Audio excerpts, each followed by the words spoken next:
Not there.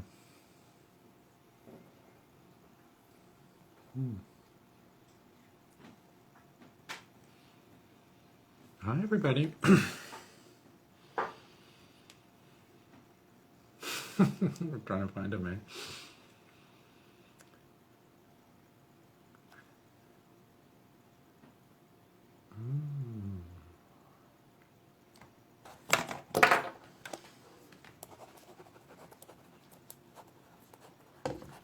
Okay. Hello, everybody. Welcome to door number 2 in the Revolving Door, which is a series of conversations we're having today in celebration of Pride, about coming out, about queerness, about our world today, and how that intersects with everybody. And I'm very excited to welcome to the second door our guest, Alistair Newton. Just inviting him into the room. And the title for the conversations was inspired by the great Mae West, who talked about the closet having a revolving door, and this idea that a closet isn't something you're in or out of, but something you're going in and out of all the time, and has new doors and new ways. So it's a kind of revolving kind of identity rather than a fixed or static one. And the second door conversation today is about queer codes in kind of gay repertoire, you might say, that have been performed a lot at the Shaw, and that I've had a lot of really long conversations with Alistair about over the years. And there he is. Hi, Alistair. Welcome today.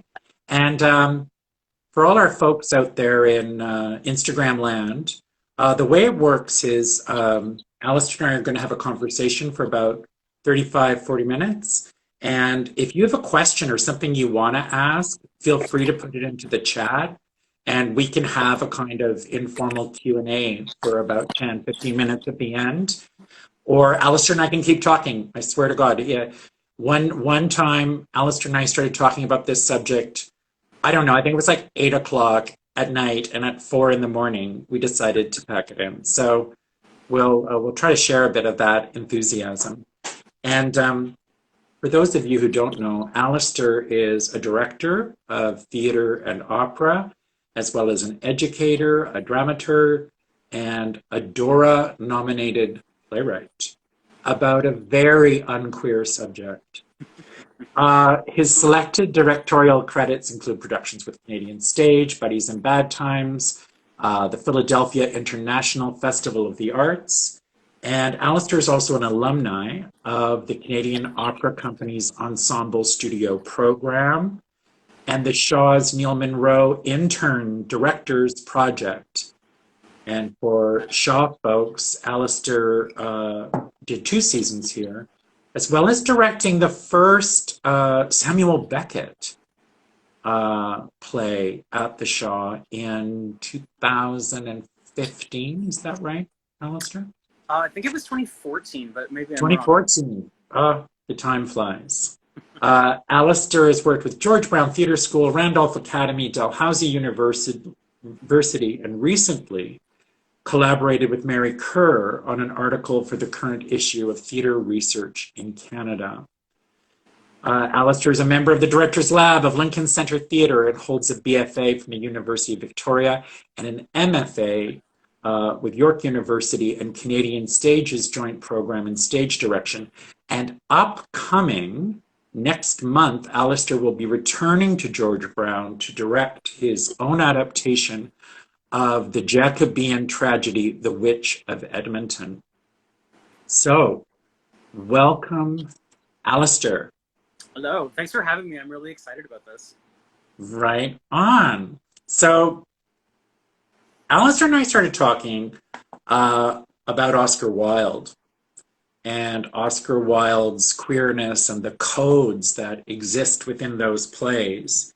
And I asked Alistair if he could maybe select some of his favorite epigrams that Oscar was so famous for because they're provocative, they're witty, and they're political too. They really expose some thoughts about the artist and society and how we intersect with that.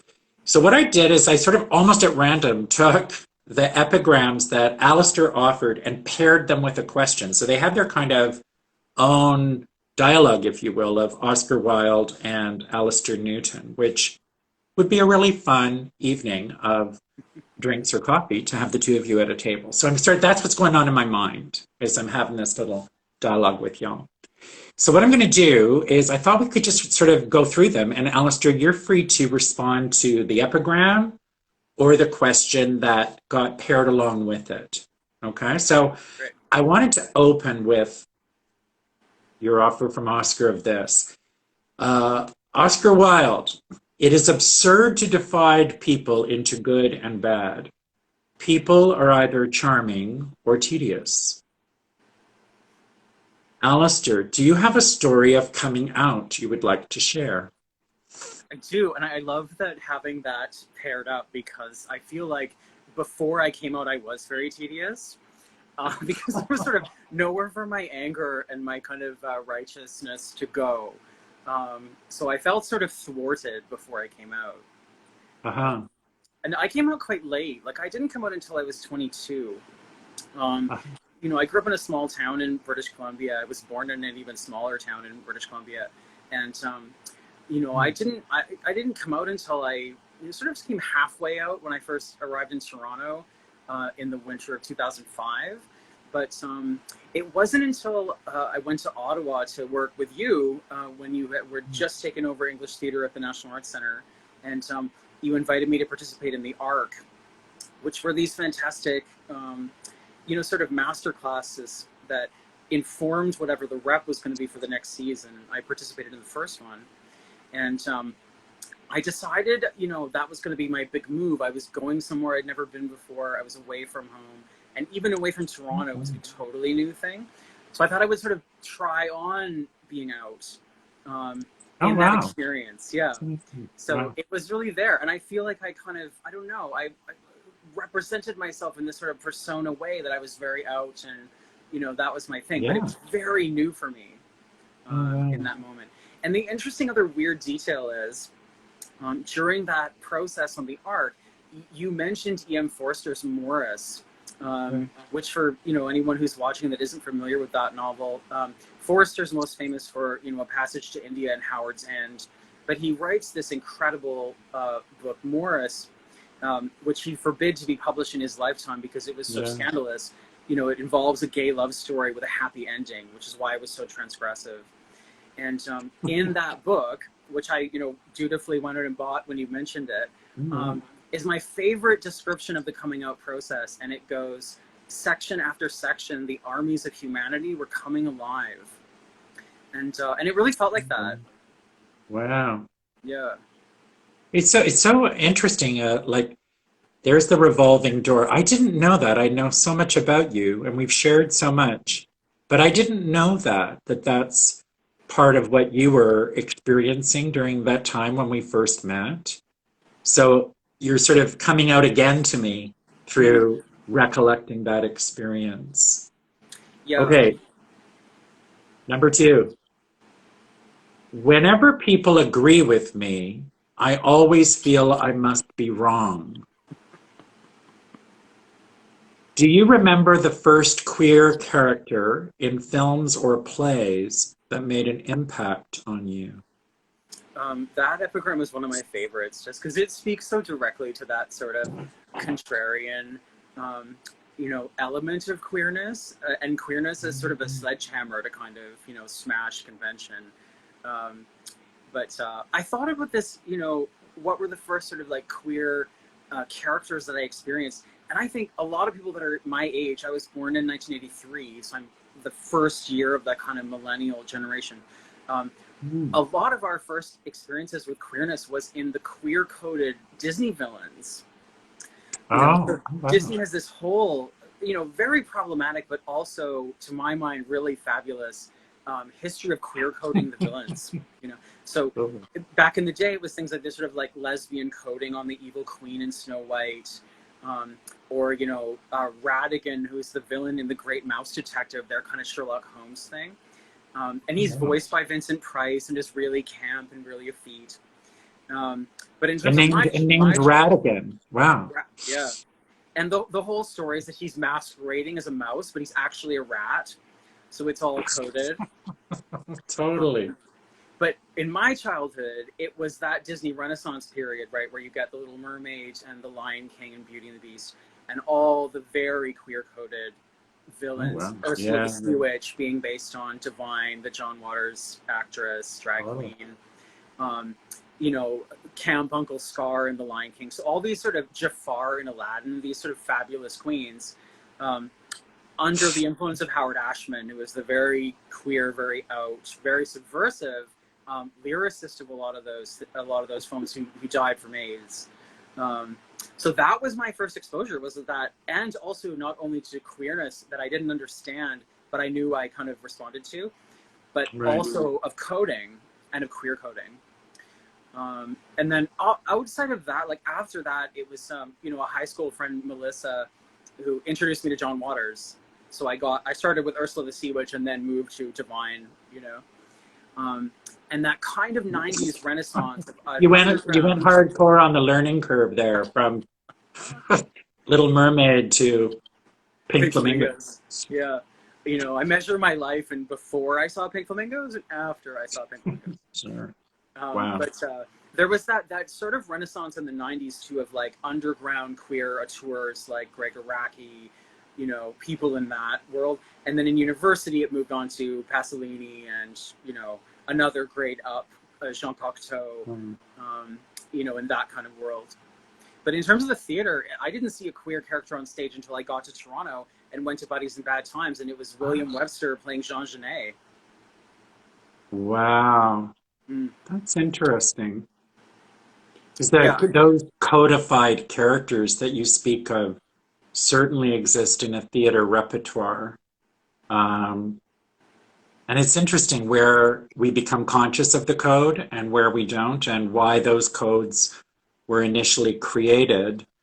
There's a feeling of secrecy, of sending out a message to other queer folks that you can recognize, but others don't. So there's a kind of doubleness to codifying, and that is kind of a key word as we're talking about Oscar Wilde, about Noel Coward, about Tennessee Williams, about many of the writers that were gay, living in a time where it was just not cool at all, the pre-Stonewall cats. So that's interesting.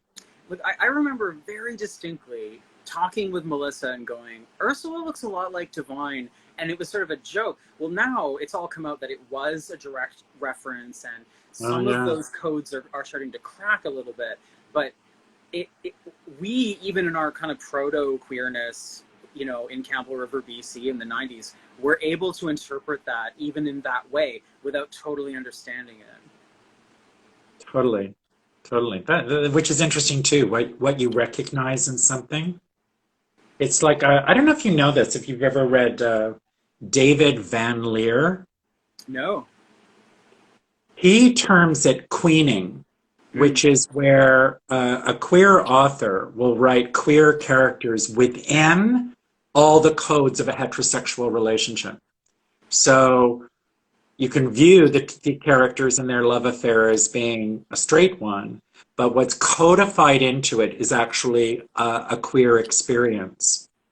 So characters like Dr. Lyman in Bus Stop by William Inge, like who has a record for indiscreet activity. He's followed on the bus stop by police. The bus driver is, and in the play, for all intents and purposes, he's straight. But what you recognize in the character is your queer experience in the world. And he calls that queening. I love that. Yeah. I knew you would. And I wondered if you were a Van Leer fan. No, I'll have to look it up though, you know. Okay, number 3. morality is simply the attitude we adopt towards people we personally dislike. Mm. What does the closet mean to you personally, historically, in your work and beyond it? Mm. And does Mae West's comment about the revolving door resonate with you? See that this is complicated because I feel Yeah. like inside of that question is, has my overt, queer aesthetic limited my Mhm. opportunity to find directing work? There's an idea about that. Do you have to play? Do you have to Oh, I put see. on a certain closeted persona in certain spheres? Um, you know that door revolves. I don't feel like. Well, I know I've never Mm. done that. Um, but I guess inside that question is, has that been limiting? I don't know. Because I consciously marginalized myself in a certain way by Yeah. insisting on foregrounding outness and a certain kind of sensibility and aesthetic. Um, but in terms of the closet, like in the way that it impacts artistic creation, um, it's just so incredibly limiting. um, if artistry is tied to a kind of larger worldview and politic and sensibility, the amount of effort that it takes to construct that closeted identity is exhausting. you know Yeah, yeah. so when I came out, it was like, a revelation of secular religion. Like it enabled me to tap into all kinds of um, aspects of creativity and subversion that I didn't, that I wasn't aware of before. However, I distinctly remember, and we've talked about this before, worrying that if I were to come out, it would ruin my art practice because suddenly I'd be well adjusted, and you know, that I like somehow I was funneling all of my, Yeah. repressed sexual energy into my work, and were I to be a functional, a happy human being, it would ruin it. Yeah. It So. makes me immediately think about how people associate queer art or theater with the literal content of its narrative versus in the codes, sometimes the aesthetic. Mm. So, for example, at Shaw, when you did the director's project, you chose Beckett, which I know you have a very queer aesthetic to that material, Mm. and yet Beckett doesn't obviously identify himself as queer, or those narratives of the plays you did, the one acts you did, didn't have per se an out queer character. Can you speak a bit to that, like where, like you did, why you chose Beckett maybe versus Michel Tremblay or Fortune in Men's Eyes or something that is more obvious in its meaning and narrative? Yeah, I mean, part of it was just my excitement about that playwright, and I really wanted to allow a space and open up a space at Yeah, the Shaw in particular for that repertoire because it had never been tackled before. yeah, And the idea of taking like a fantastic acting ensemble and confronting them with something different and new, yeah, that was part of it. Just my own excitement and interest in that material.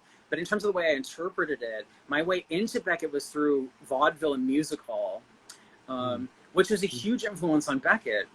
yeah, yeah, When he went to New York City, he went because he wanted to find this exciting Tin Pan Alley 1920s vaudeville experience. He didn't. He found this kind of depressed, post Kennedy America that was sort of bland and disappointing. But what he was looking for was, that kind of vaudeville, very entertaining, highly theatrical, really stylized yeah, America. yeah. So that was my way in. So it's like this match of this very particular, highly theatrical, sort of riding the line of camp without sort of really going there. Um, with a kind of sort of very highbrow, intellectual, heady material, or a playwright who's looked on in that way.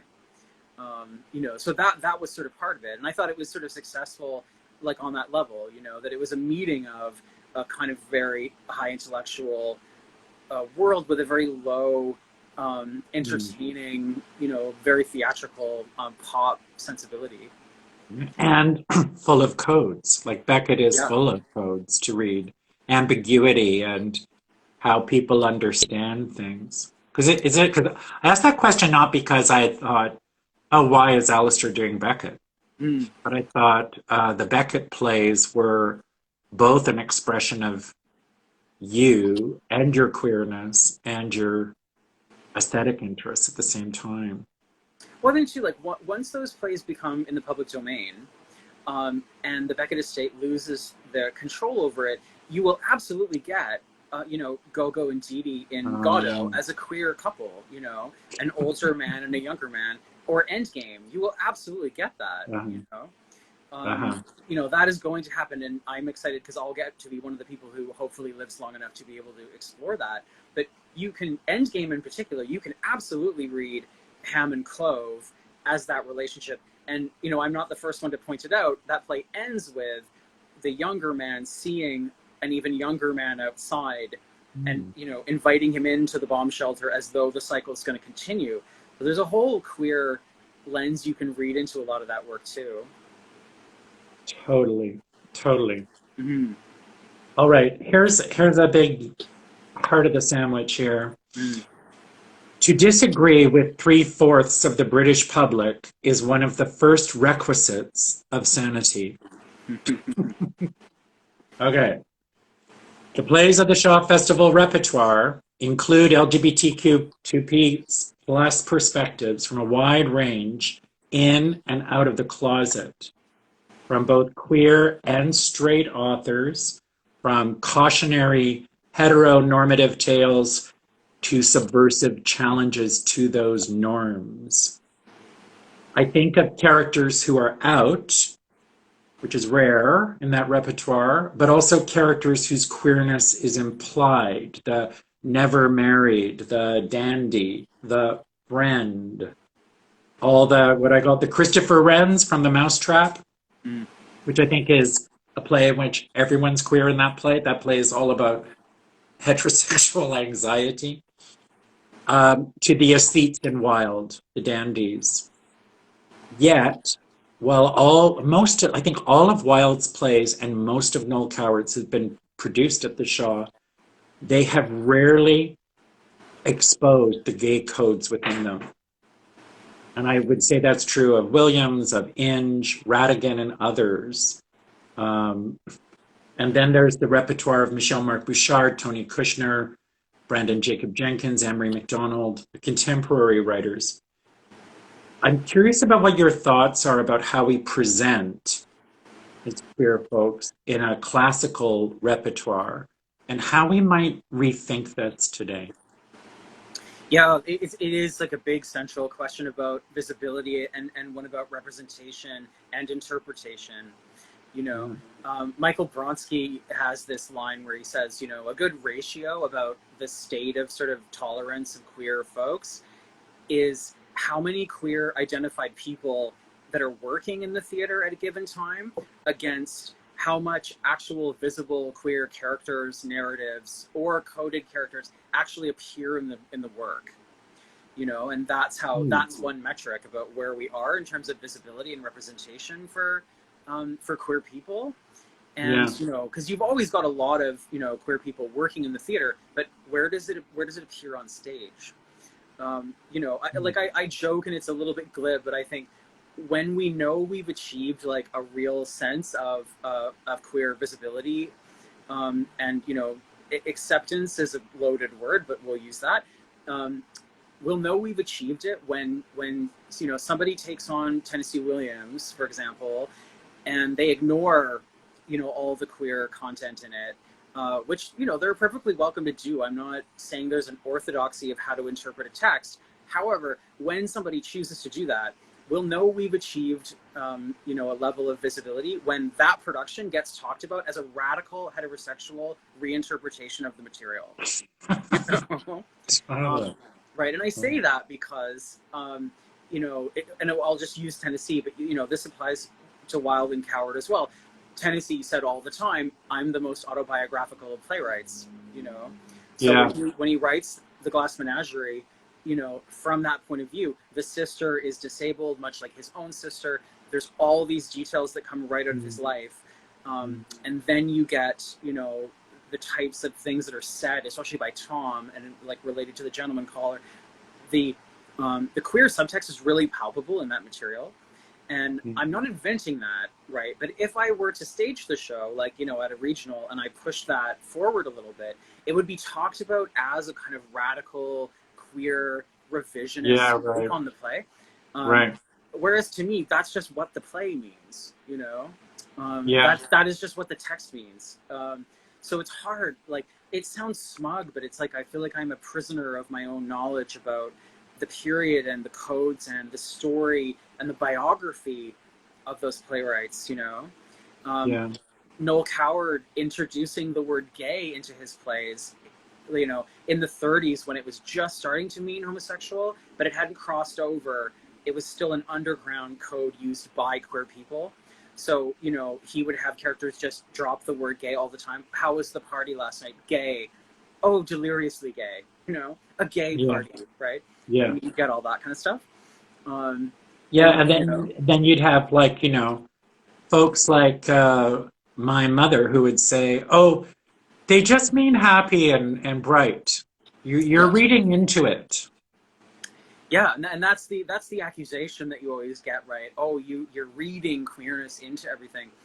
You know, Oscar Wilde, who was incredibly successful with his coding to the point where, you know, a queer contemporary audience member, we have a letter that he writes to his friend about a woman of no importance, just stating right out, here's what the play was about. And it's all the code that's in the play.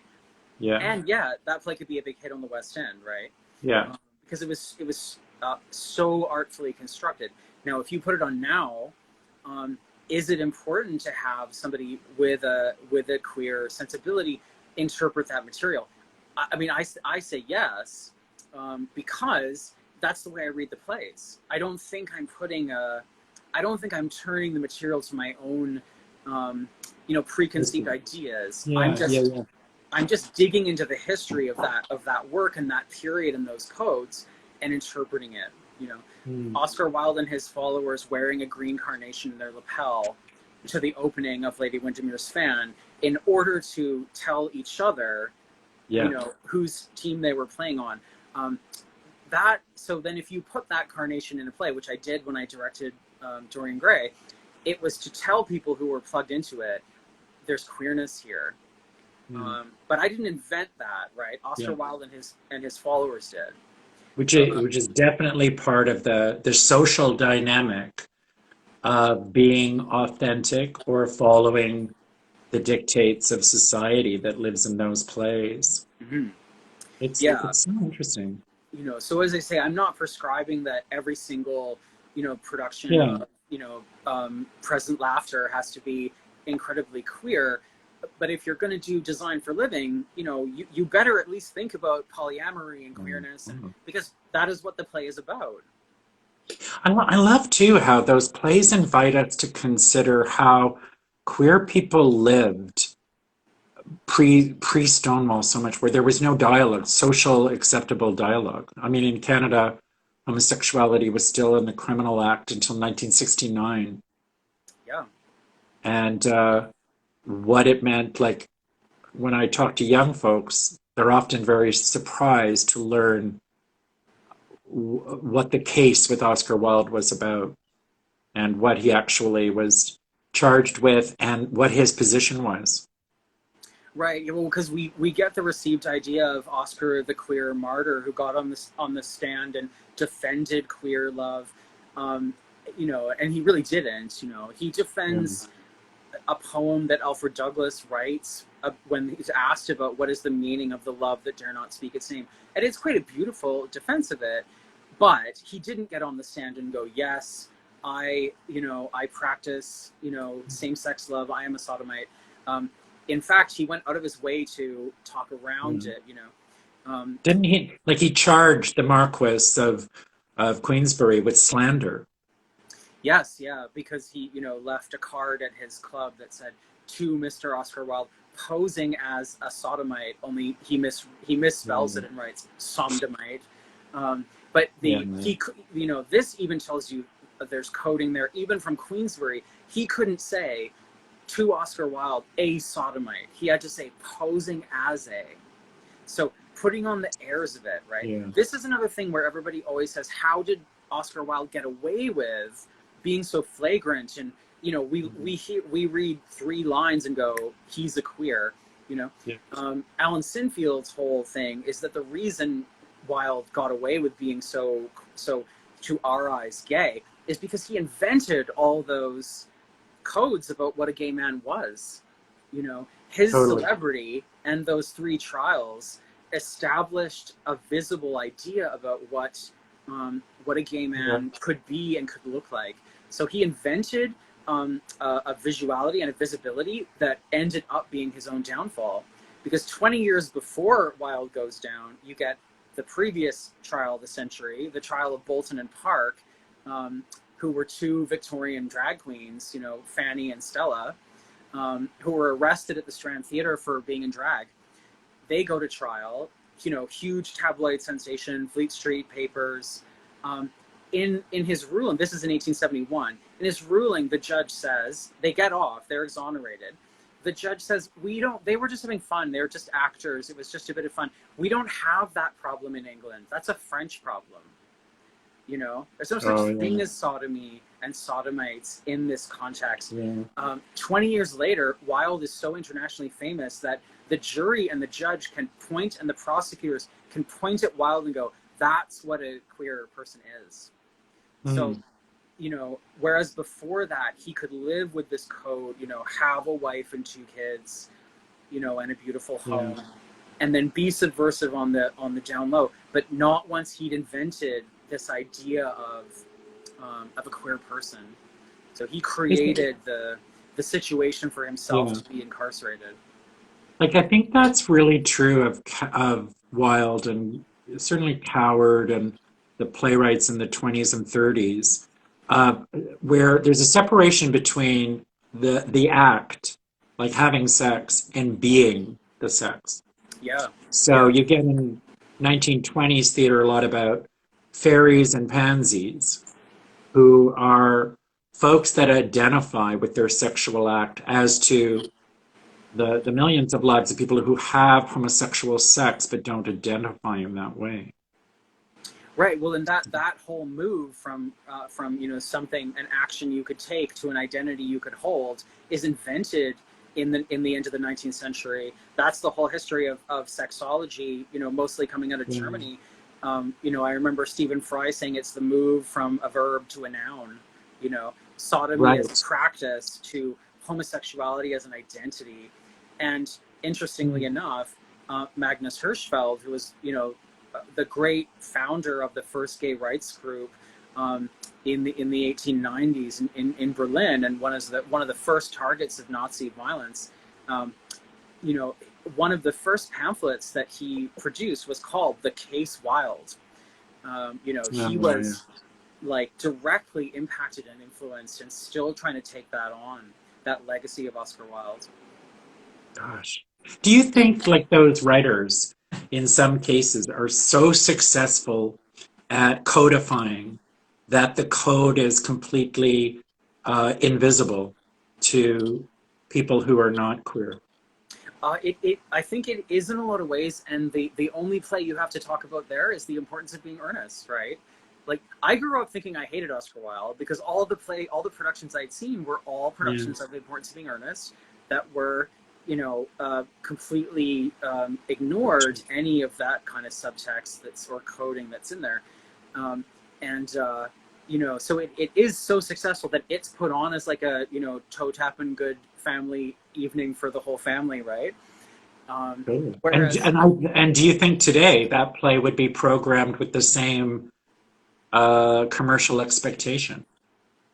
Yes, yeah, it's put on stage to sell tickets, as opposed to a Joe Orton play, which might be the subversive queer play in the season. The Wilde wouldn't be thought of that way, which is very interesting. I don't want to embarrass you, but when you did that fantastic Lady Windermere's Fan at the Shaw, Jackie Maxwell said it outsold Guys and Dolls, which was supposed to be the big money-making box office Oh, wow. musical. And that, very sort of queer reading of that play. And, it wasn't like you did like Romeo Castellucci, on stage. No, but It was like a very, rigorous, grounded reading of that play, but there was certainly queerness in it, yeah, oh, yeah. Was also like a big box office smash hit, so it's, I know. I thought that's where Wilde got the last laugh in yeah, a comedy about marriage, where the sort of moral line of it is that all good marriages are based on lying. right, yeah. And I was like, okay. And people going, yeah, there's something true in that. So it's Yeah. And it's what does he say, interesting. right? He writes this fantastic essay, The Decay of Lying, about how the Oh, society is made worse by the fact that people are not good at lying anymore. You know? totally, So, totally. yeah, there's a whole subversion there for sure. What I think is interesting, though, and where it would be great is if artistic directors of the larger theaters, across the country, Yeah, would look at who they give the directing, gigs to interpret that work, because you can get, you can get your big, money making good time show that'll sell tickets, and that yeah. other layer, Which I think is interesting because it's not to like critique who does currently direct Coward and Shaw, Wilde, but more about why we can't engage more curiously in queer readings of those plays. Like Yeah, that's yeah, like, I mean, they're just done so frequently, but often with the purpose to offer something nostalgic, like sort of defang them a little bit. yeah. Well, importance of being earnest, right? Written in Worthing, right? This sort of picture postcard seaside Yeah. town. Wilde is on vacation with his boyfriend, having all kinds of sex with all kinds of people in this little town. Writing this play that at its center has two men. Um, one of them invents a total alter ego so that he can sort of shirk his societal responsibility. Totally. And the other one invents this sort of, chronic invalid, sort of disabled character that he also can use as a way to shirk his societal responsibility. Does it not make sense that, given the circumstances of how the work was created, plus the subject matter, that there is something to unpack and to talk about there?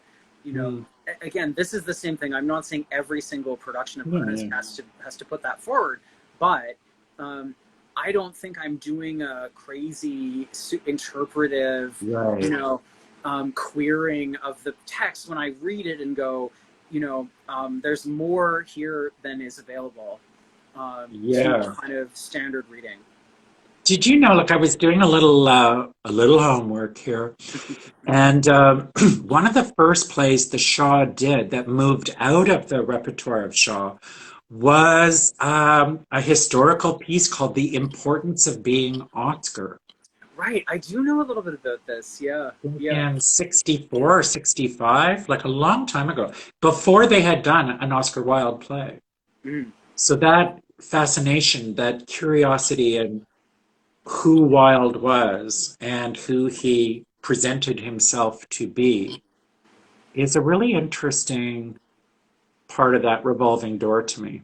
How Yeah, we yeah, parse yeah. out learning about Oscar Wilde through the plays and in information or histories that supplement it and contradict it. And the big exception to it is when Sky Gilbert was in the director's project, the version of it, Mhm. and he directed Salome, Yeah. which he sort of talks a little bit about it in his autobiography and kind of how that Um, all shook down, But yeah, yeah. it's an interesting point. Yeah, and Oscar Wilde, like we only have 5 plays of Oscar Wilde's, Yeah, which I think a lot has to do with that imprisonment and that censorship, right? yeah, And they're all comedies that we know. Salome is the only tragedy and was never performed in England in his time because of the censorship, didn't allow biblical subjects on stage. right. Yeah, yeah, yeah. Yeah, it To do wasn't even the another. queerness or It his wasn't, or it wasn't even status the as a sex. You criminal. think, Yeah. yeah, like it's going to have some wild dance of the 7 veils in it. And you go, Mm. no. And yet it's so queer that is hard for me to imagine Salome not as queer characters speaking. It's like Yeah. hard. Yeah, you know, And I think maybe harder. isn't it fascinating too that like the two primary architects of the two laws that plagued Oscar Totally. Wilde the most were both journalists, you know? Well, So you had W.T. Stead, right, right. who was responsible for the passing of the Labouchere Amendment, which was where the gross indecency Yes. law came from. He was a journalist. Labouchere, also a politician journalist. You know, those two guys were kind of like responsible for that whole thing. So it's about like a voice of sort of status quo public and the impact that it had on how those things were written about and how they got recorded. Yeah. You know? Yeah. Yeah. And it's funny because sometimes it's subtle. Sometimes you have to really look closely. But other times, like, I've heard you rant many times about the Bunburying and cucumber sandwiches references that are just seem so like not subtle. Well, even the name Ernest, you know, like I do not believe that Oscar Wilde was not at least in some way thinking about Ernest Bolson, you know, Lady Stella Clinton, star of The Strand, right? You know, it must have been there must have been some reference there, you know. And that in itself is a joke on sincerity, Yes, the like vital being importance of sincere or earnest in your disguise, which is such a Wildean idea that you're yes, yeah, more yeah, turning sincere that, in yeah, drag than you are out of it. yeah, Um, exactly, yeah. okay, here's a little Oscar that sort of segues quite nicely. Mm. An idea that is not dangerous is unworthy of being called an idea at all. Mm. Often the closet is associated with codes of expression and behavior, a condition in which evasiveness is necessary, and other conditions in which queerness can be voiced. How does the closet and coming out inform your reading of text? Well, I mean, I would say completely, right? And Yeah. I can't, and it can't really be helped either. That's the other thing. You know, I sound like I'm really harping on this idea of, you know, being accused of having like radical queer interpretation all the time. But I'm aware of it because I've been accused of it a lot, right? So but you Yeah. know, but the idea of looking at material from a kind of out perspective.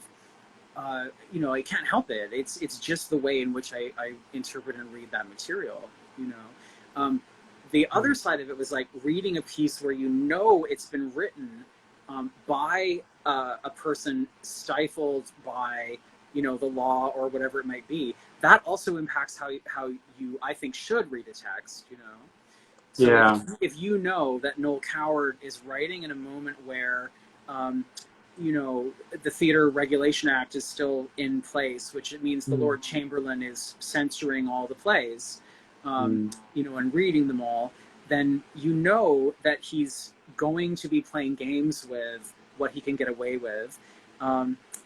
So you know, there's a whole discourse about that Yeah. impacts the way in which you read that text, right? Yeah. He even jokes about it. There's a joke in Present Laughter where there's a bunch of scandal going on in the scene and the doorbell rings and one of the character goes, "Oh, I hope it's the Lord Chamberlain," as if he'll get us out of this by censoring all this Totally. Totally. subversion. So Yeah. but it's like knowing the backstory and the history of the time in which the play was written, it gives you a way to interpret and read the play. Yeah. It's so funny. I think I told you, I really felt it in directing Mae West, is I felt that legacy of Oscar Wilde in her epigrams, in her witticisms, in her playing with code. Yeah. Like, Yeah. her famously saying that sex workers don't sell their body, they sell their time. That's Right. why they Yeah. charge by the hour, right? So Yeah. she is acknowledging a great truth about women's time, about the sex workers' time being valuable. Mm. And yet turning it into a bon mot that could go right over the head of the judge, right, who was accusing her, and she fought censorship so notoriously. Yeah, Um, Oscar Wilde writes the portrait of Mr. W.H., right, which is his yeah, fictitious reading of, did Shakespeare write the sonnets to this beautiful boy actor W.H.? is the premise of it. And in the end, it turns out, no, he didn't. So in the trial, the prosecutor says, Mr. Wilde, didn't you, write this article claiming that Shakespeare was a pervert and, his sonnets were written to a boy? And Wilde quite truthfully says, no, I actually wrote a piece about how that isn't the case, right? Because he couldn't write that article and say, Mr. W.H., this boy actor, that's who the sonnets are addressed to. He had to give it this tragic, ending where it turned out it was all a lie, And it's so wonderfully disarming. Like the epigrams, they disarm you. They disarm your sort of conventional thinking to reconsider what it is we do say and what we do believe. Yeah. Okay, this is a really big, huge question. It's really broad. It's really general. And we have 15 minutes. Okay. Deal. Yeah, the epigram is, it is the spectator and not life that art really mirrors. And sorry, I'm just reading a comment too at the same time. Yeah. The character Salome is coming out as a woman and is sharing the woes of cycles. Oh, Salome. Okay. It's the spectator and not life that art really mirrors. Is there a queer dramaturgy? And go. Well, I like that epigram as a lead into it, right? Because, that it's from the preface to the picture of Dorian Gray, and Wilde sort of saying, the spectator is the mirror for the work. So you bring your own personal, experience and baggage and everything to the way you interpret a work, that it's going to mirror you in that way. That's one interpretation of it. So in that way, it's like, as a queer artist, are you bound to, is that bound to show itself in your work somewhere? And then a bigger question is like, is there actually something, like, can you approach a work in a queer way? Is that what you're getting at with that question? Maybe. Or is there like a dramaturgy of queerness? That's a huge question. Yeah. Yeah. I think, like, I'm not trying to be precocious, but like sort of all of the above, I think, is implied there, Well, like the dramaturgy to queerness is key to understanding a queer narrative or a queer text. Yeah, I mean, I would say yes, right? In the same way that, like when you or I would take on Oscar Wilde, we would bring a very particular point of view and set of references and sort of lived experience to that work.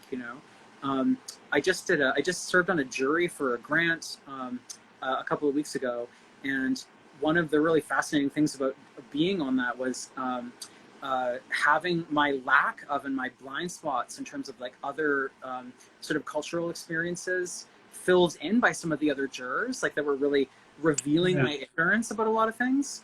And it was such a great learning opportunity where I went, oh, I have a complete blind spot to that very vital piece of information that can allow me to interpret this work. And if I didn't have that, and I was missing that, I couldn't actually really fully engage with the piece of work to properly interpret it.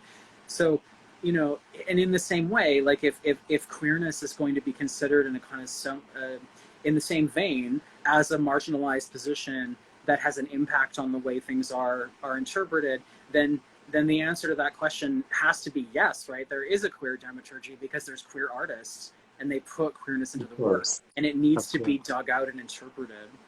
Yeah, indeed. So my answer is yes.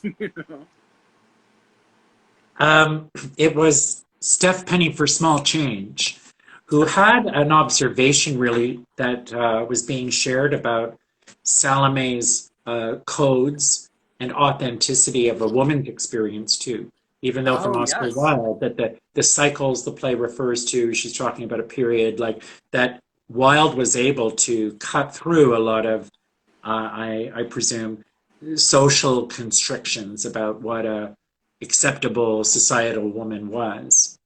And I think it's a really interesting intersection, right, with a queer dramaturgy and how it might relate to feminism and women's experience. And Wilde was interested in that. Yeah, I mean, he before he became a huge star in the West End was the editor of a women's Yeah. magazine, and so there was a whole he was writing all these columns and stuff. They're interesting to read now. I mean, are they Yeah. super progressive? No, not especially, but there's some subversion and some radicalism in there. Yeah. Yeah. Yeah. Step Penny per Small Change says it's interpreted today. A lot of people overshare the emotional intensity. Oh, that they lead from a position of narratives of trauma. Yeah, yeah. Yeah. Al is more a comedian, even in Oscar Wilde is more a comedian, even in Dorian. So comedy, like that aspect of the wit is so key. Oscar Wilde never wrote a tragedy. Maybe Salomon. Yeah, I mean that like that the satire is always a sledgehammer, right, in all of those works. Oh yeah. Oh Mm. yeah. Okay. This is a tough one, but the question is interesting too. Mm. Man is least himself when he talks in his own person. Give him a mask and he will tell you the truth. Mm.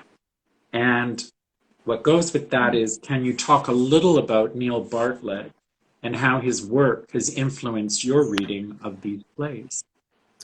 Yeah, well, I mean, Neil was sort of like a revolution to me. Um, you are also the person who introduced me to Neil. Also during the arc, it was in the same period, Mhm. in 2006. And I'm going to shill for Neil because I think he's fantastic and I want everybody to know him. Anyone who's directing Oscar Wilde, you must read this book. Um, Who Was That Man? A Birthday Present for Mr. Oscar Wilde. And Neil writes it, or sorry, a present for Mr. Oscar Wilde. I always want to put birthday in it. Um, Um, Neil wrote that book in 1988, and it looks at the life of a gay man in the 80s with the life of a gay man in the 1890s. So 1980s, 1890s. And Neil started and came out of a kind of very transgressive, subversive, underground queer theater performance tradition, and was also an author and a playwright.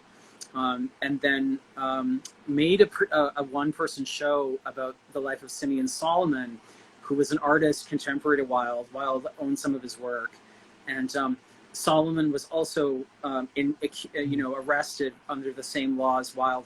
Only when he took the stand, he admitted it. He said, "Yes, I did it. I am a sodomite," and went to prison, and it destroyed his life. He ended his life, painting on scraps of cardboard and old wood and stuff. But that work is called a Vision of Love Revealed in Sleep, and it was a big hit, and it allowed Neil to sort of transition in his career into the mainstream, but to still maintain a lot of that queer subversion that was in his underground work, so that he could go and work at the National Theater or the RSC, and at the same time, do a drag performance at the Royal Vauxhall Tavern. So he exemplifies a lot of what I was talking about before, of the ability to live in both those spheres, a kind of like mainstream world and an underground world, and to play with those codes. He ran the Lyric Hammersmith in London for a number of years, and at that time was putting on a lot of mainstream work with the queer lens over it. But no, I think he's really fantastic. And Who Was That Man is basically Neil going to the British Library to dig through the archives and to rescue a lot of Victorian queer history. So you get Wilde, you get Fanny and Stella. That's how I first learned about the trial in Bolton Park. You get the Cleveland Street scandal, and the Prince Eulenburg scandal, and all this important queer history that he was unearthing. So yeah, no, Neil's amazing. I met him actually in Worthing. He lives in Worthing, which is where Wilde wrote Importance of Being Earnest, and he gave me this great sort of Oscar Wilde walking tour where he pointed out the house where Wilde wrote Importance of Being Earnest is now a gas station that's got the blue plaque. Here's where Mr. Oscar Wilde wrote The Importance of Being Earnest. And I'm sure Neil won't mind that I share the joke he told me, which is, this is perfect because the people who patronize this, oh, it's a car wash. the people who patronize this car wash are exactly the kind of rough trade that Oscar Wilde would love. You know? So it's so interesting to learn about the realities of how people lived in contrast to the imaginings of how it had to be codified and parsed out in the theater of the time. And Neil is such a great, he's so playful with those two things existing simultaneously and knowledgeable. Eh? yeah, he writes about Wilde. Rarely has the stiletto of dissonant humor been driven so smilingly between the ribs of bourgeois convention.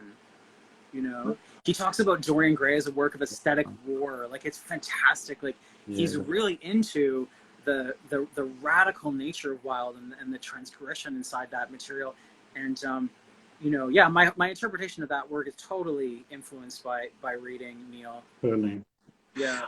There is a little confusion on the chat about whether I was saying that Salome was a comedy, and I'm certainly not.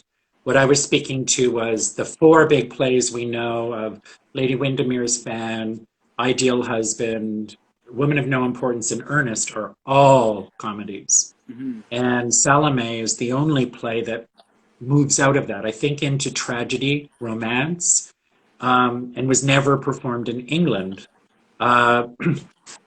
It's also at that time, 1895, that Wilde's trial happens and his career is just shut down. So we never got to see the full trajectory of Oscar Wilde as a playwright.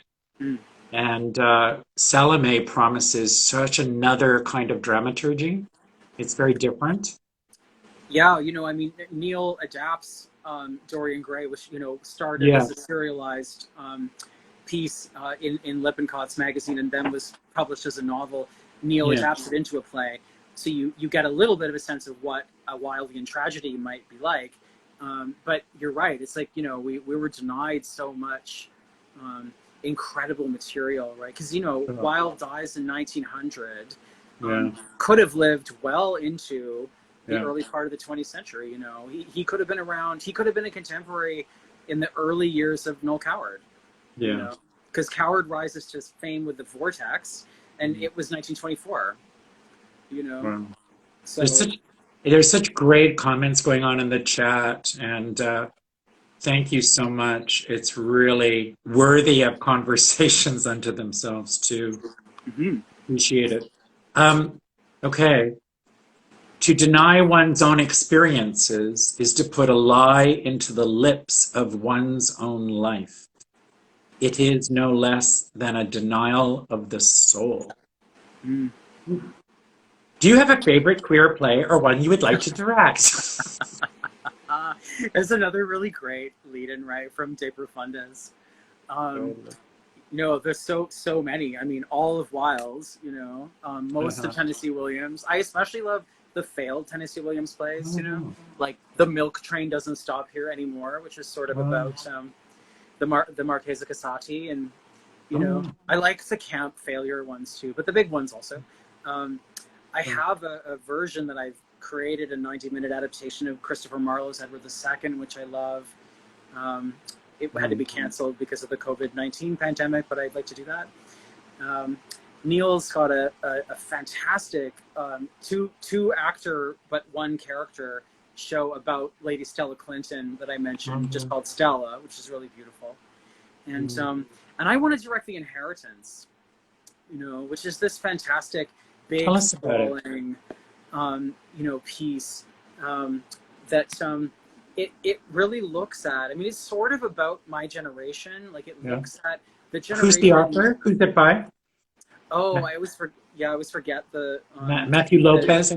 Yes, yeah. Is it an American playwright? And it basically is about, you know, the inherited, you know, trauma, the inherited culture, everything that my generation inherited from the generation that survived or was killed by the AIDS crisis. And he writes it in two parts as this big sprawling work that, and E.M. Forster, who I talked about at the beginning, that wrote Morris, appears as a character in it. And it's like this group of sort of multicultural, intersectional, queer folks in the beginning that are writers interacting with Forster as this kind of like gay granddaddy figure, and trying to come to terms with the inheritance also of the kind of coded queer world that we've been speaking about the whole time. So there's all these layers. There's the inheritance of the Fosterian, Wildean, coward world. There's the world of my sort of gay elders that were had to endure the AIDS crisis, and then there's my current generation, and then looking forward to the generation under me that are coming up now and that have really revolutionized a lot of queer discourse in terms of more radical ideas about gender, and really have sort of taught my generation a lot in terms of the radical potential of a lot of things. So that play, I love it not just because of the intellectual content of it, but it connects to me with Forster, it's personal too. My mom had a best friend whose name was Jerry, and he died from AIDS when I was very young. And he's always existed in my life as this kind of slightly mythical figure that I never met and didn't know, but was important. I can remember my mom being upset when he died. And there's a whole sort of through line that I've got through him. So the inheritance is an important piece for me. Right on. I'd love to see you do it. Yeah, I hope I get a chance to someday. Love it. And last, the gods are strange. It is not our vices, only they make instruments to scourge us. They bring us to ruin through what in us is good, gentle, humane, loving. That's such a surprising turn for where you think this thought might go and where it lands. Yeah. Do you have advice to queer youth, or maybe your 15-year-old self, to encourage gay queer expression? Yes, learn your history, study your history, seek out and embrace your elders, and use your queerness as a source to find intersectional solidarity with other marginalized people, and folks that are more marginalized than you. I think, if I've got a sort of three-pronged piece of advice, it's those three things. And that's really informed a lot of my my worldview, and I hope it's reflected in my work too. I think it is. Yeah. It's really great counsel. I'll take it. My 15-year-old self, my 58-year-old self will take it with an open, warm heart. It's so funny to try to parse out a day into conversations that are specific, but not suggesting that some kind of hierarchy or priority or separation. My fantasy would be to have you and Ryan Cunningham and Walter Borden and Laura Conlon all together having this conversation as each individual lived experience comes into it. Yeah, well, that's all those great intersections of, end of generation too, Yeah. Yeah. I can't believe I knew this would happen, but an hour goes by whoa, so quickly. Right. So our time is at a close, and we never even got to talk about the vortex. Right. Yeah, that's another piece that I would love to direct. Ponsforth Quentin, one of the great characters in all of 20th century drama. Ponsforth. As Neil says, the screamingest queen you've ever seen. Oh, you're reading into it, dear, and you. Yeah. I'll close with you by sharing when my poor dad, when he was sort of in trauma about any time I was identified as a gay person, would say, well, why can't you just do a good straight play like The Importance of Being Earnest? I rest my handbag. I rest my handbag. So there's an irony to that for sure. Yeah. Okay, well, thank you so much, Alistair. Have a great Pride, and it's wonderful to share these conversations with you, with so many others here. Great. Enjoy the rest of your Marina Abramovich durational day. Thank you very much. Will do indeed. Okay. Okay. Bye. Thanks for watching, everybody. Bye. Bye.